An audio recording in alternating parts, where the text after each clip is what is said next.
The second type of organizing information is prototypes.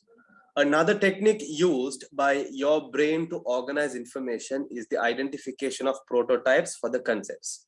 Okay, now first method is we organize it by using concepts, right?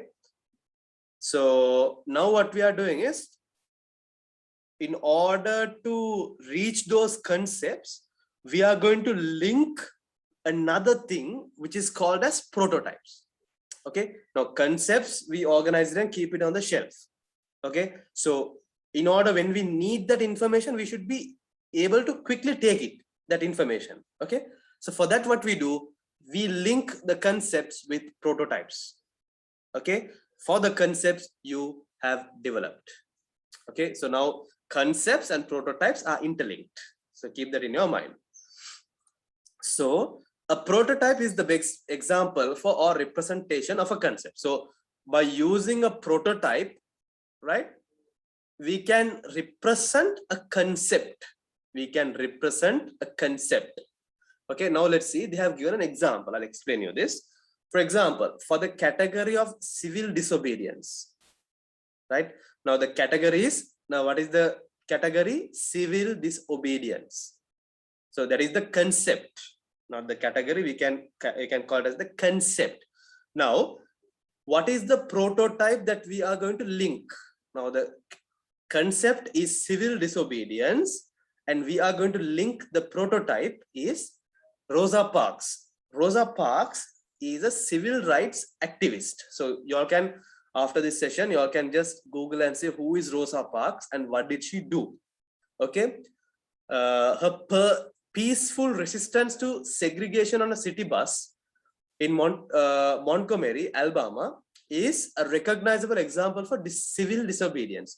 So what I can just roughly remember that what she did was, when she was traveling in a bus, she didn't give the seat, right, for a white, because there was people were categorized as blacks and whites, no, at that time. So even still that is there. So she didn't give the seat of a bus when she was traveling in the bus. She didn't give the seat to a white. Okay, so because of this caste difference, I mean, like this white and blacks, right? They separated human in that category. So that is the prototype example that we can take for civil disobedience. So this is one example of civil disobedience. So we can link, for this concept, we can link this example. So that is called a prototype. Let's see, there's another example. Mahatma Gandhi. Okay, we can call this Mohandas Gandhi also. So this is actually a protest. You can see this image is a protest. In 1930, Mohandas Gandhi led a group of peaceful protest against a British tax on salt in India. So this is a peaceful protest. Nowadays, you can see protest. How does it go? But they burn and they kill, they hit people, they fight, and they create a big war situation there. And that is how the protest at present. But during the time of Mahatma Gandhi, right, this was, you can see that it is a peaceful protest. Okay, it was a peaceful protest. So this is also one prototype. Yeah, we can link for a peaceful protest. The concept is peaceful protest, right? And the prototype is this. You can take this as an example. Mohandas Gandhi served as a non-violent force for independence for India, while simultaneously demanding that Buddhists, Hindu, Muslims, and Christian leaders, both Indian and British, collaborated peacefully. Although he was not always successful in preventing violence around him, his life provides a steadfast example for the civil disobedience prototype. Right? Now for civil disobedience, that's also civil disobedience, right? He's an example. That he's an example for that. So this, the prototype is this. The concept is civil disobedience, the protest. Okay. Just as concepts can be abstract or concrete, we can make distinction between concepts and the functions of our direct experience with the world and those what are more artificial in nature. Right? So what they say is, whatever the concept that you have in your mind, if you can link that with a prototype, right? It can be anything. A prototype can be anything. So link that with an example or something that with you have faced through experience. Okay, so that would be easy to organize your information in the brain, and it will be easy accessible whenever needed. Right. So concepts, there are two types, right? Two types of concepts: natural concepts and artificial concepts. Let's see what are these. So students, up to this point, did you all understand? Yes, sir. Yes, sir. Yes, sir. All right. Okay, good. So now let's go to the natural and artificial concepts. In psychology, concepts can be divided into two categories: natural and artificial. Natural concepts are created naturally through your experiences and can be developed from either direct or indirect experiences. Okay, so this is natural concept, means with the name you can understand. Through the name, it's naturally created through your experiences. Okay, the concepts that were created through your experiences. This experience can be direct or indirect, right? Direct or indirect means sometimes this experience might have happened to you, or else this might have happened to someone else where you witnessed that. Okay, so that can be direct and indirect. All right, so an artificial concept, on the other hand, is a concept that defined by a specific set of characteristics. So this artificially designed, okay, various properties of geometric shapes.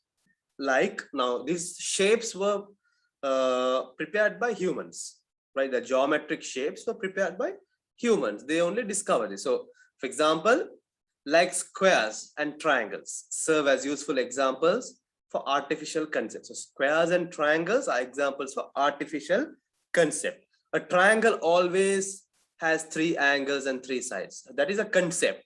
If there are three angles and three sides, we call it as a triangle. We never call a three angle, three sides as a square.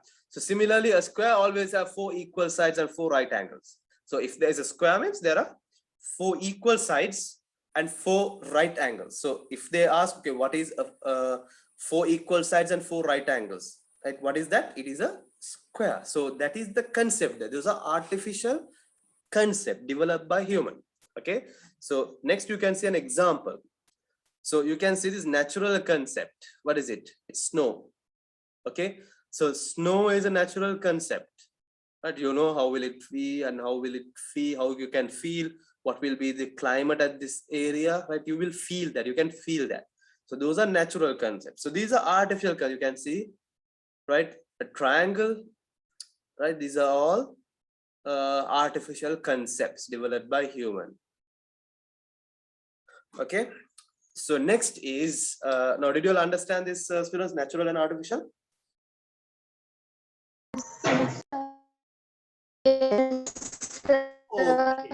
Okay. Let's go to schemata. Okay, this is pay attention to this, bit important. Okay, schemata, right? So let's see what it is. A schema is a mental construct consisting of a cluster or collection of related concepts. So a schema means where, now we studied what are concepts. So now what we do is like a collection of related concepts, right? If there are related concepts, interrelated concepts, we call that as a schema, right? Concepts which are related to each other. There are many different types of schemata, and they all have one thing in common. Schemata are a method of organizing information that allows the brain to work more efficiently. So if you want your brain to work more efficiently, it is not enough only to organize your information, right? Organizing your information will not be enough. You have to interrelate, right? You have to connect related concepts, right, and make it into a schema, right? So that is how you can improve your efficiency of your brain. Okay, method of organizing. Schemata are methods of organizing information that allows the brain to work more efficiently. When a schema is activated, the brain makes immediate assumptions about the person or object being observed. So I'll give you a good example on that. Okay, so what they say is, after you gather related concepts and it becomes a schema, and when you activate the schema in your brain, the brain makes immediate assumptions about the person or object that you're observing, right? Let's see an example, then you will understand. Right, a role schema. Now there are types of schema, okay? This is a role schema, right? The first type is a role schema. Right. Now, in this, they are telling, makes assumption about how individuals in certain roles will behave. Okay, now they are talking about an individual. A role means now they're talking about a duty, a job duty or something. For example, imagine you meet someone who introduced himself as a firefighter. Now, I'll ask you a question. I'll ask from Mariam, tell me. Okay. Now, if you meet a firefighter, now just think, now you meet a firefighter, okay? You don't know that he's a firefighter, okay? So do you know who is a firefighter? Yes, sir. All right, okay. So now suddenly you meet a man, okay? You meet someone and he tells you that he is a firefighter, okay? What are the things that would come to your mind?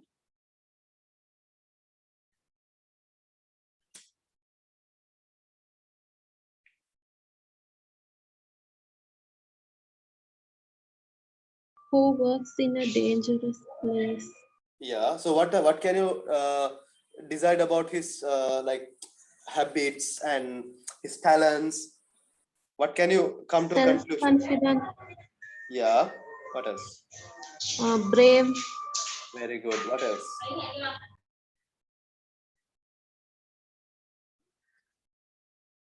self-motivate.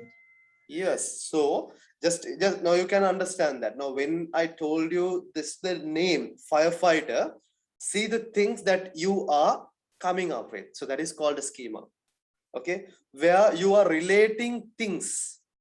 Right now, you are related things of a firefighter: brave, dedicated, self-motivated, right, and very responsible. So these are the related concepts, right? These are the related concepts. This is how your brain works. Okay, so let's read this example. So imagine you introduce himself as a you met someone and he introduces himself as a firefighter. When this happens, your brain automatically activates the firefighter schema, right? In your brain, the firefighter schema will automatically get activated and begins making assumptions that this person is brave, right? Your brain will make assumptions that this person is brave, selfless, right? Community oriented, right? He thinks about the community despite not knowing this person, but actually you don't know this person. You don't know who this person is, right? But you are judging him based on his assumptions, based on the schema which you got from the brain, right? Schemata also help you fill in gaps in the information you receive from the world around you. While schemata allows for more efficient information processing, there can be problems with schemata also. Now, schemata is also, right, it's very good in making information efficient processing of information. But the problem is, you don't know whether the schemata or the schema which comes to your mind is accurate or not, right? You don't know, right? Let's see what is the example related to this. Now here you met a firefighter and you imagine that suddenly your firefighter schema activated and you understood that, okay, this person is a brave, selfless and community oriented person. That is the thought that came to your mind. Okay, but actually, right, this particular firefighter is not brave. Okay, the firefighter whom you met is not brave. He just works as a firefighter to pay his bills while studying to become a children's librarian. So his main motive is to become a children's librarian because he needs money to pay his bills. He joined as a firefighter. So you have to understand that. So the difference now, whoever you introduce, right, your schema will not give 100% accurate information. Okay, now you meet this is a very good example. So you met a firefighter, but you imagine that he's brave, selfless and community, right? Community oriented, but actually he is not, because he joined this firefighter job because he wanted to pay his bills for his other job. He wanted to go as a children's librarian. So did you get this idea? Did you understand this?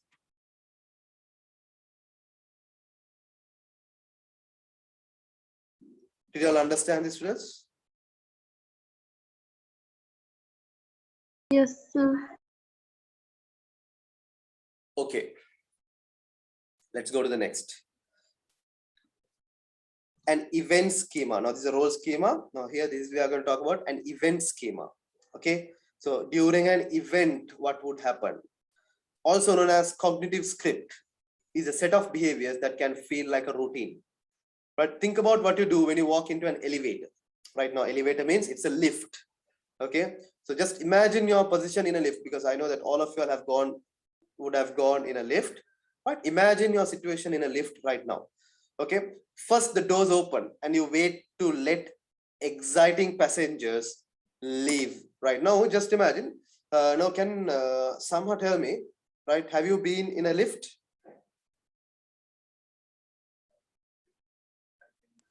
Yes, sir. Okay. Now, can you tell me the experience in a lift? What actually you do?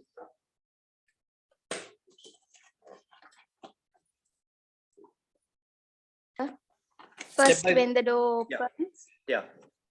we just enter, Okay.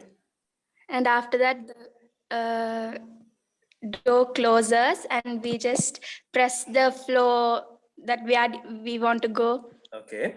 and then Okay. As soon as you enter, right? To which side do you turn?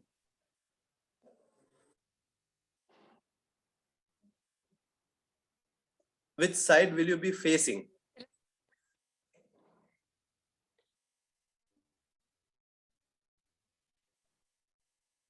we will be facing the doors. Sir. Very good. So that is what I wanted. So you all actually face the door. That is a common thing. So that is an example for an event schema. Okay. So that is what they are explaining here, right? You're in an elevator. First the door opens and you wait to let exiting passengers. Now passengers will be inside. You wait until they leave, right? The elevator car, we call it as elevator car. Okay. Then you step into the elevator and turn around to face the doors, right? Looking for the correct button to push. So you turn towards the door, right? And you press the button, right? Where you want to head. You never face the back of the elevator, do you? And when you are riding in a crowded elevator and you can't face the front, it feels uncomfortable, doesn't it? Interestingly, right? Event schema can vary widely among different cultures and countries. So this event schema is different from cultures and countries, but this is one common thing that they have taken. So when you enter, if there is no crowd, you quickly turn towards the door side, you press the button and you stare at the door and wait, right, until it opens back. So if it is crowded, actually you feel really uncomfortable. Wherever you turn, you can see a face, right? So it will be really uncomfortable for you. So that is what they are saying here, and you can see an example here, right? So this is an elevator, right? You can see people are really uncomfortable. It's a crowded elevator, and this is the door, right? Now this lady, you can see that she entered last and she's waiting until the door closes. Now see, all the people are looking here and there, right? They are looking at different directions. So this, you can see this person is looking somewhere, right? You can see this person, he's looking somewhere else. This person is looking front. This person is looking at him. This one is looking at this. So you can see that they are not. So this is a schema, right? It's a common schema for all the people. Okay, available in all the people. Because event schema are automatic. Event schema are automatic. They can be difficult to change. Imagine that you are driving home from work or school. So this is another example, right? Right. Okay. Now I'll ask this question to Nazla. Can you tell me? Now, just imagine that you are going to drive a vehicle. Okay. As soon as you see the vehicle, what is the first step that you do? Now you have the vehicle in your garage. So what do you know? You want to drive. So what do you do first?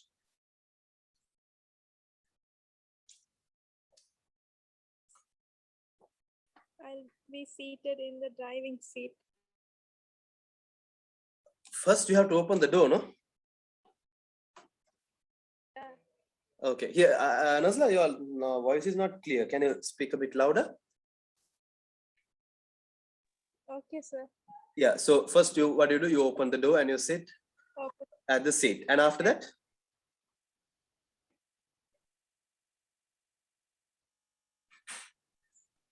What do you do? Press the clutch. No, start the car. Yeah, you first, before that, what do? You wear your seat belt, all right? And then thereafter you start the vehicle. Okay, that is how you proceed. So here they have given an example. Okay, and just imagine, okay, now you're driving. Okay, you're driving on the way, and suddenly you have your phone in your handbag. Okay, and suddenly, okay, now this answer, who Imara give me this answer. Now you're driving the vehicle and suddenly your phone starts to ring and the phone is in your handbag. So what will you do? Stop the car and we answer the call. Yeah, so what happens is you don't know where you kept your phone. It might be in your pocket or it can be, but according to the ring, now when you hear the ring, you will know, okay, where the phone is, right? You will know whether it's in your handbag, or you will know whether it is in your pocket, or you will know whether it is with someone else, given to someone else. So while you are driving, quickly when the phone rings, you will remember these things. Okay, so this was an event schema example. Let's see. Imagine that you are driving home from work or school. You are driving on the way home. This event schema involves getting in the car, shutting the door, buckling your seat belt before putting the key into the ignition. You might perform this script 2 or 3 times each day. So this is what you do every day when you get into a car. You get into the car, shut the door, buckle your seat belt, right? And then you put the key into the ignition. Okay. So this one, it has become a habit. Right? Then you might perform this script 2 or 3 times each day. As you drive home, you hear your phone ring tone, right? You hear your phone's ringtone. Typically, the event schema that occurs when you hear your phone ring involves locating the phone and answering it, or responding to your last text message.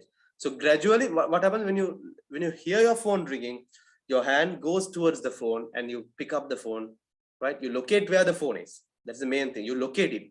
Right? It can be in your handbag, it can be in your pocket, it can be in the cabby of the vehicle, wherever it is, right? It can be wherever, but you locate it instantly and you reach your phone immediately, right? Which could be in your pocket or in your bag or on the passenger seat in the car. This powerful event schema is informed by your pattern of behavior and the pleasurable stimulation that a phone call or text message gives your brain. Now, if it is a phone call or a text message from an important person, right? Or if you are like, it gives you pleasure, right? So then you know, okay, that behavior will be different. But if it's an irritating phone call or a message, that behavior will be different, right? Because it is schema. So that is how your schema is organized. It is extremely challenging for us to stop reaching for the phone, even though we know that we endanger our own lives and the lives of others while we do it. So while driving, what happens is many people, they answer their phones and they will be on a call while driving. So actually they know that it's dangerous to their lives and for the lives of others. But even that, they can't change that habit. Right now, many drivers you might have seen, they keep their phone in their ears and they drive. So reason is because they cannot change their habit. Even they know that it's dangerous to their lives. All right. So that is how the schema of event works. Right. This is the end of it. And let's see the summary, what we learned to now. In this section, you were introduced to cognitive psychology. I taught you all what is cognitive psychology, which is study of cognition, or the brain's ability to think, perceive, plan, and analyze and remember. Concepts, we studied about concepts and their corresponding prototypes. Concepts and their corresponding prototypes we studied. Helps us quickly organize our thinking by creating categories into which we can sort new information. We also develop schemata, which are clusters of related concepts. So schemata means clusters, that means groups of related concepts. Some schemata involves routines of thoughts and behavior. And these helps us function properly in various situations without having to think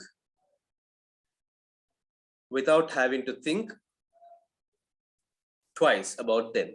Schemata show up in social situations and routines of daily behavior. So this is what we studied. So do you all have any doubts with related to this topic? Thinking? No, sir.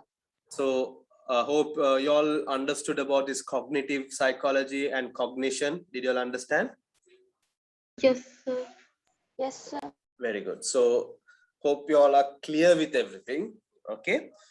So if you all have any doubts, you all can ask me. We will end up this session today, right? And Thank you.